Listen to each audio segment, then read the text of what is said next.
जय महाराष्ट्र। आज शिवसेना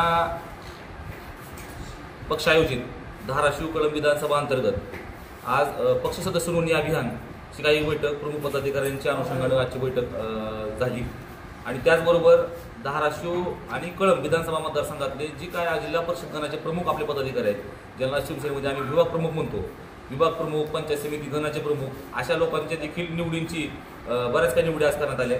त्या अनुषंगाने आजची बैठक होती।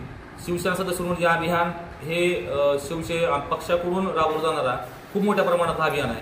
आज प्रत्येक गाव पातळीवरती किमान 100-200 फॉर्म तरी आपल्या पक्षाच्या संघटनेची त्या ठिकाणी आपले नोंदणी झाली पाहिजे, ही पक्षाची संकल्पना। मग ते ऑफलाईन पद्धतीने असू देत किंवा ऑनलाईन पद्धतीने असू देत, पण आज गाव पातळीवरती ही सगळी नोंदणी झाली पाहिजे। घर तिथं शिवसैनिक, गाव तिथं शाखा, घर तिथं शिवसैनिक, ही मुळात एकनाथ शिंदे यांची संकल्पना आज प्रत्यक्षात राबवण्यासाठी आजची ही बैठक उत्साहात संपन्न झाली।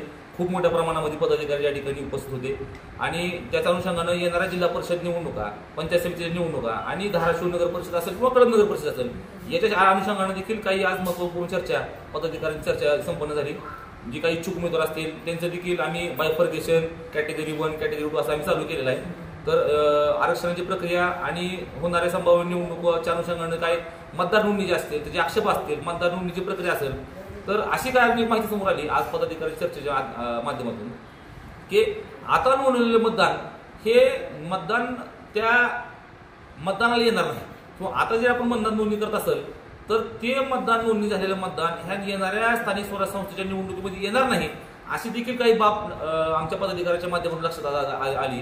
आणि त्याच्या अनुषंगानं आज 14 तारखेला आणि 15 तारखेला सन्माननीय महाराष्ट्राचे परिवहन मंत्री तथा धाराशिवचे पालकमंत्री सरनाईक साहेब येणार आहेत। झेंडावंदन आणि काही स्थानिक कार्यक्रम, पदाधिकाऱ्यांच्या बैठका, अशा पद्धतीचा हा सगळा कार्यक्रम असणार आहे। त्याच्या अनुषंगाने याची बैठक महत्त्वाची संपन्न झाली। जय महाराष्ट्र।